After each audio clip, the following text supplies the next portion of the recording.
An account of the resurrection from John's Gospel. Early on Sunday morning, while it was still dark, Mary Magdalene came to the tomb and found that the stone had been rolled away from the entrance. Mary was standing outside the tomb crying, and as she wept, she stooped and looked in. She saw two white-robed angels, one sitting at the head and the other at the foot of the place where the body of Jesus had been lying. "Dear woman, why are you crying?" the angels asked her. "Because they've taken away my Lord," she replied, "and I don't know where they have put him." She turned to leave and saw someone standing there. It was Jesus, but she didn't recognize him. "Dear woman, why are you crying?" Jesus asked her. "Who are you looking for?" She thought he was the gardener.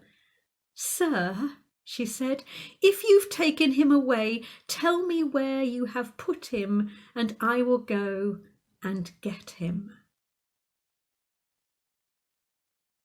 "Mary," Jesus said.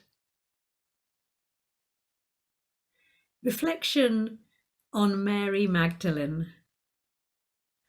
What an awful few days it had been for Mary Magdalene. She had stood watching Jesus, her beloved friend, hanging on a cross and dying in agony, helpless to support and comfort him. A few years earlier, Jesus had miraculously transformed her life. She'd been an outcast, possessed by demons, oppressed by voices inside her head tormenting her, and possibly abused and mistreated by others.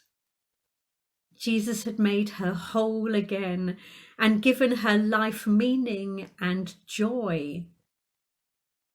So when she approached the tomb, where she knew Joseph of Arimathea had placed Jesus' body, she must have been deeply bereaved and exhausted.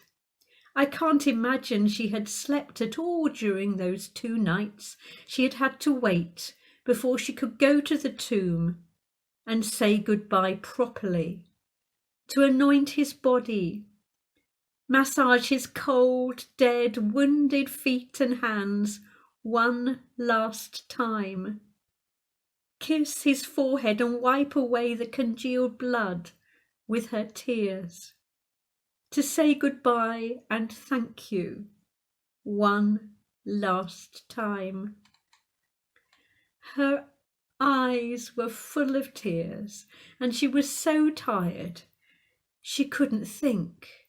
She couldn't begin to understand why the great heavy stone that she had seen Joseph of Arimathea rolling across the mouth of the tomb had been rolled away, and Jesus' body had been removed. She still couldn't say goodbye properly. She was devastated. She'd been counting the minutes until she could safely leave the house and say her goodbyes. She ran to find Peter and John. They raced down to the tomb, glanced inside, and then disappeared. They didn't stop to help her find Jesus' body. They just left her there, still totally bewildered, weeping and weeping and weeping. She stepped inside the empty tomb. Instead of a body, there were 2 angels.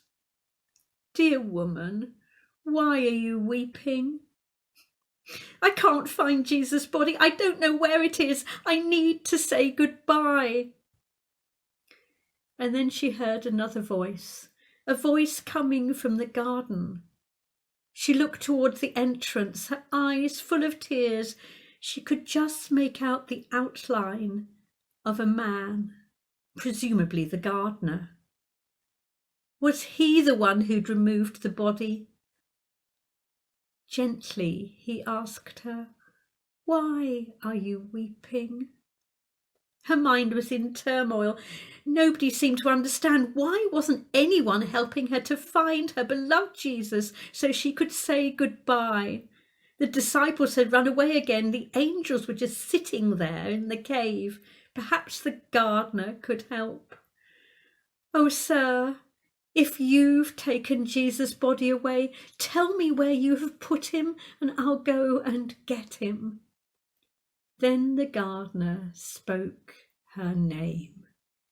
"Mary," he said, and her tears turned to tears of joy. "Jesus, teacher, you're alive! You're alive!" The words Jesus had said to the disciples on the night he'd been betrayed had come true. When he could see how sad they were, he'd said, "You have sorrow now, but I will see you again, and then you will rejoice, and no one can rob you of that joy." Jesus is risen. He is alive and will always be with us. Hallelujah.